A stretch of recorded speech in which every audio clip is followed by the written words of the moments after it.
Salut, c'est Renaud. J'espère que tu vas bien. Aujourd'hui, je me trouve dans un de mes appartements que je voulais te présenter depuis très longtemps. Donc, on va faire un petit tour des chiffres et on va parler location courte durée et location longue durée.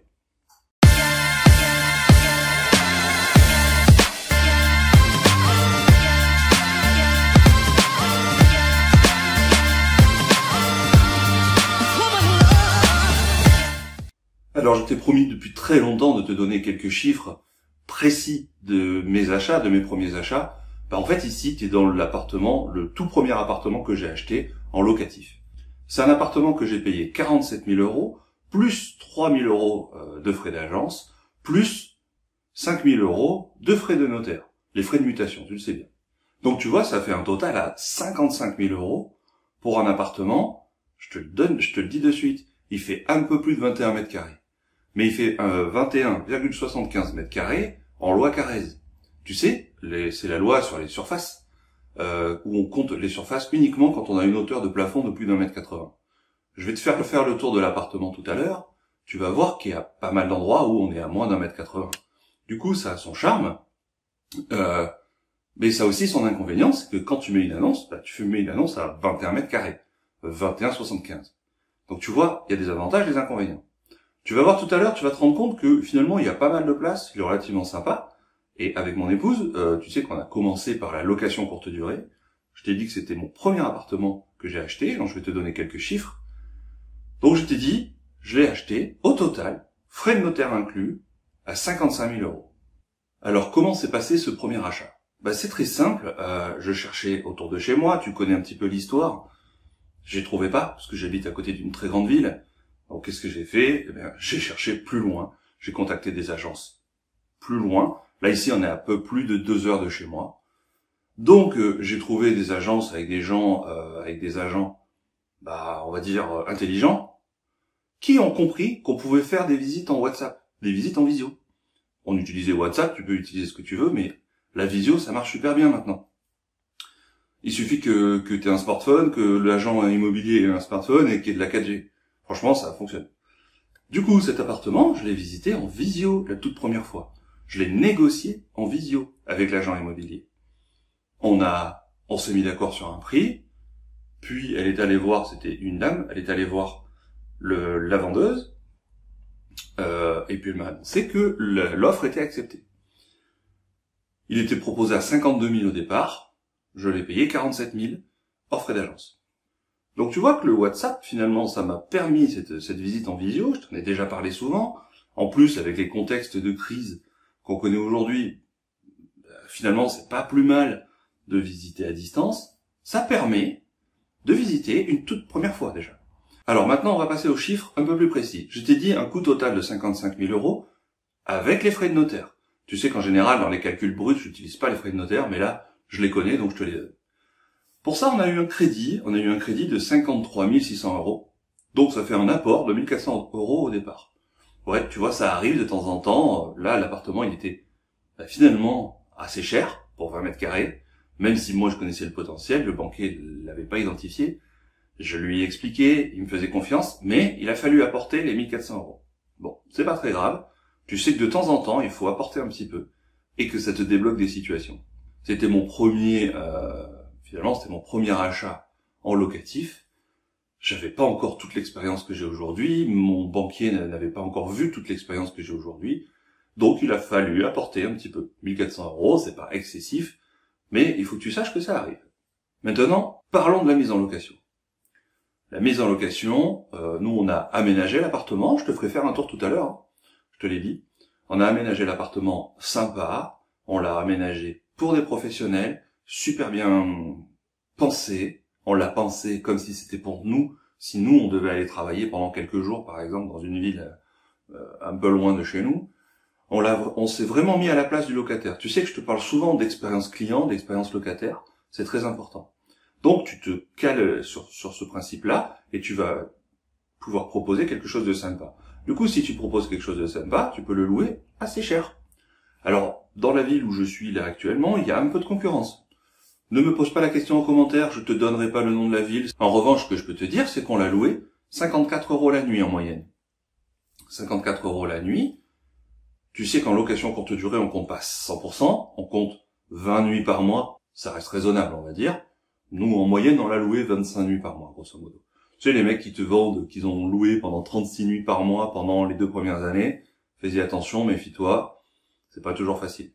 Donc là, ce que je voulais t'expliquer, c'est que tu prends 20 nuits fois 54 € la nuit, et en plus, ils payent les frais de ménage. Donc les frais de ménage, ce sont les locataires qui vont les payer. C'est 40 € par séjour. Donc ça fait un total de 1080 € par mois qui rentrent en loyer, charges comprises finalement. Puisque à côté de ça, c'est toi qui vas payer l'électricité, l'eau, le chauffage, Internet, etc. Il est bien évident que tu proposes tous ces services sans supplément. Quand tu proposes un appart un peu sympa, en plus que tu vises des professionnels, je vais t'expliquer après pourquoi les professionnels, tu mets tout compris. Tu te permets pas de proposer en plus les draps à 15 €, les serviettes à 10 €, les torchons à 5 €. Ça se fait pas. Tu fais un package tout compris, et moi je te dis c'est 54 € la nuit. Et pour le ménage, 40 € de ménage par séjour. Alors pourquoi les professionnels? Tiens, en parlons-en 2 minutes. Les professionnels, ils vont nous permettre de remplir les semaines hors vacances scolaires. Ce sont les moments les plus difficiles à remplir. Parce que les week-ends, il y a beaucoup de monde qui bouge. Les vacances scolaires, il y a beaucoup de monde qui bouge. Évidemment, quand on est confiné, il y a beaucoup moins de monde qui bouge, tu t'en doutes. Mais, si tu proposes quelque chose de sympa, les professionnels, eux, pour se déplacer, pour leur boulot, tu sais que c'est un des critères aussi de déplacement, c'est pour le travail, ils ont le droit de se déplacer, et donc ils se déplacent dans les apparts sympas. Pas dans des trucs tout pourris, avec des options à droite à gauche, ils veulent quelque chose de simple. Donc tu proposes un package, un forfait complet. Ça c'est pour toi, hein, je te le dis. Et du coup tu vas beaucoup mieux louer.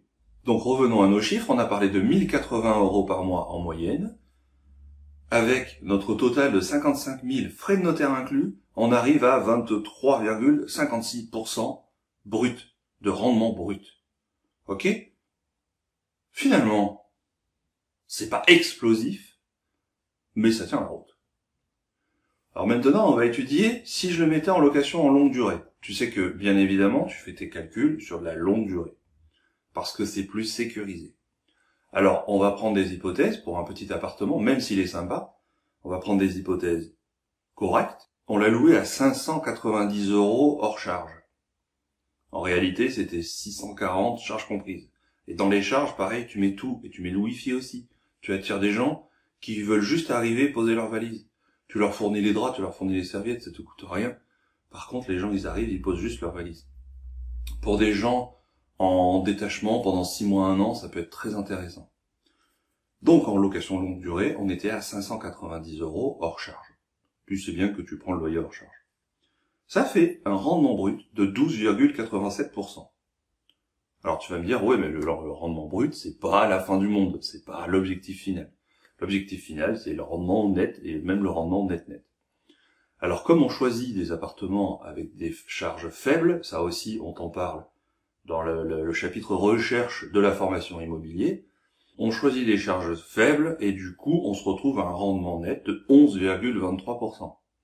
Et ça c'est un rendement net, mais c'est aussi un rendement net parce que tu sais très bien qu'avec une fiscalité optimisée, tu payes 0 impôt sur tous tes investissements. Donc, rendement net à 11,23% sur cet appartement qui m'a coûté quand même 55 000 €. C'était mon premier achat et je te le dis maintenant, c'était mon achat le moins rentable. Je te présenterai dans d'autres épisodes mes autres appartements quand j'aurai l'occasion, mais tu verras que celui-là finalement, il est pas mal placé par rapport au marché, mais c'est peut-être le moins bon achat que j'ai fait. Maintenant, allons faire un tour de l'appartement. On y va. Alors, on est revenu à l'entrée de l'appartement et je vais te faire un petit tour du propriétaire. On va passer de l'autre côté du téléphone. Donc tu vois, là on est dans l'entrée. Alors ici, je te montre un petit aspirateur. Tu sais que c'est important, c'est obligatoire d'avoir de quoi nettoyer un peu l'appartement. Donc là, on va se reculer un petit peu. Il y a un placard dans l'entrée avec tu vois, on a fait des trucs un peu simples, hein. Il y a des jolis cintres, il y a de quoi repasser, il y a le fer à repasser là-haut. Là, c'est les épingles pour étendre. Ensuite, on a une salle de bain qui est pas la plus grande salle de bain du monde, mais on a essayé de la prévoir, on a essayé de la préparer et de l'équiper bah, comme il faut, avec tu vois un distributeur de gel douche, bon les toilettes, je pas la peine de te montrer, le lavabo un peu sympa, une vasque avec de quoi accueillir les gens aussi, pour, avec du gel douche, du savon, des boules caisses, etc. C'est tout simple, mais ça coûte pas très cher et ça fait son petit effet. Et puis un sèche-serviette dans la salle de bain, dans la salle d'eau. Ok, bon, on va pas s'attarder là-dedans non plus. Là, ce qu'on a proposé, tu vois, c'est un grand canapé dans un grand salon où il y a vraiment de la place, où c'est vraiment confortable, avec des petits trucs sympas. Tu vois, un peu de déco avec le plaid sur le côté, une lumière accessible pour le soir, pour quand il regarde la télé, un chauffage un peu performant. C'est que les chauffages, les radiateurs, on en parle beaucoup. Dans la formation IMO, dans la partie travaux, on t'explique les différents types de chauffage. Donc celui-là, bah, c'est un de ceux qu'on recommande évidemment. Après, il y a un coin pour manger. Il y a une 4e chaise à côté là. Il y a un coin pour manger parce que effectivement, on peut recevoir 4 personnes. Ça, je t'expliquerai un jour pourquoi c'est intéressant de recevoir 4 personnes. Ensuite, tu vois, on a une cuisine équipée un peu sympa avec alors la cafetière, on l'a mise à sécher, mais c'est une cafetière Nespresso. On prévoit quelques capsules. Là, il y a une bouilloire, une plaque de cuisson, puis on a mis un truc dessus parce que c'est plus joli pour la déco. Plateau, parce que tu vois, quand nous on va quelque part, en fait ce qu'il faut c'est se mettre à la place de ton locataire. Quand on va quelque part, on aime bien avoir un plateau pour aller s'amener le café par exemple, si tu veux l'amener là-bas sur le canapé pour prendre ton café tranquillement. Des placards équipés avec des verres, bon des verres d'avance on va dire, et puis un fond de cuisine. Le fond de cuisine c'est toujours sympa, il y a un peu aussi de café en poudre, ceux qui préfèrent le café soluble. Du sucre, on a rajouté des sablés, des pâtes pour...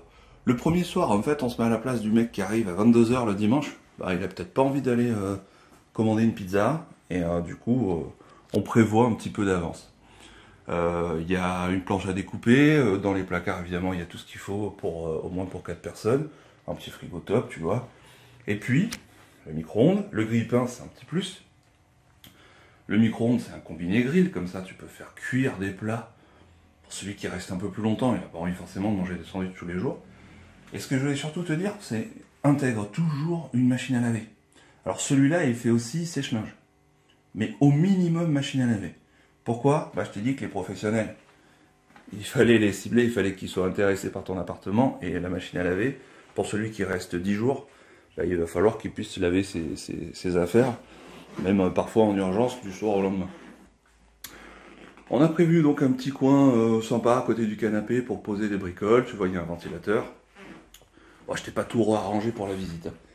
Un téléviseur, 112 cm, 4K, un truc vraiment sympa, vraiment top, avec un petit bureau. Alors le bureau, bah, ça sert à bosser, ça sert à s'installer pour travailler, avec son ordinateur portable, et puis il y a un peu de rangement pour celui qui reste un peu plus longtemps. On fait un peu de déco, on a mis des tableaux, alors c'est mon épouse qui peint, donc effectivement on a mis ces tableaux, mais voilà, un petit truc un peu sympa qui fait... qui agrémente un peu l'appartement. Cette penderie, on l'a rajoutée parce qu'il n'y avait pas assez avec le premier placard que je t'ai montré. Un petit valet et puis de quoi étendre le linge. On prévoit ça aussi, toujours dans nos appartements, il y a un petit transat devant une fenêtre. Donc hop, attends, je te montre avec la fenêtre. Un petit transat devant une fenêtre pour se poser tranquillement, parfois pour aller sur internet ou pour lire. Bah, c'est un concept qu'on a mis en place et qu'on trouve sympa, qui est assez apprécié. Et ensuite, je vais te montrer, bah, notre appartement, il est en duplex, donc on va aller à l'étage, tu vois, on a préparé un petit coin sympa aussi, donc avec quelques tiroirs pour celui qui reste plus longtemps. Enfin ça, on l'avait mis pour quand on l'a mis en location longue durée, hein, je te l'ai dit, c'est arrivé à un moment. Et puis ensuite, bah, un lit, alors, tu vois, je recule un peu, c'est pas un palace, mais c'est un coin un peu cosy, un peu sympa. Et puis, ça passe très bien sur les photos. Voilà, je suis redescendu. Alors, tu vois, cet appartement, il n'est pas ultra luxueux, mais on l'a bien pensé pour les gens qui vont venir. Et ça, c'est très important. On a apporté un maximum de confort. Il y a un canapé convertible, il est très grand, très confortable. Le lit, je sais pas si tu l'as vu en passant, le matelas, il fait 25 cm d'épaisseur, et on a rajouté un surmatelas un peu sympa pour apporter encore du confort. Ce qui fait que les gens qui viennent, ils sont contents. Et du coup, ils reviennent. On a des gens qui reviennent pratiquement tous les mois pendant 1 ou 2 semaines. Ce qui fait que, en fait, c'est des gens qui sont en mission, ils reviendront peut-être pas après, mais au moins ils sont contents de ce qu'ils ont trouvé ici dans cet appart. On l'a pensé aussi pour les pros, donc pour pouvoir travailler, une petite cuisine pour pouvoir quand même faire à manger, et il y a tous les ustensiles qui vont avec. Je t'ai pas montré les tiroirs, mais il y a tout ce qu'il faut. Et donc dans l'idée, en fait, comment on l'a fait, comment on l'a réfléchi, on s'est mis à la place de notre locataire. Bah toi aussi, il faut que tu fasses ça. Voilà, le petit tour du propriétaire que je t'avais promis. Et je te dis à bientôt dans un autre appart. Allez, ciao.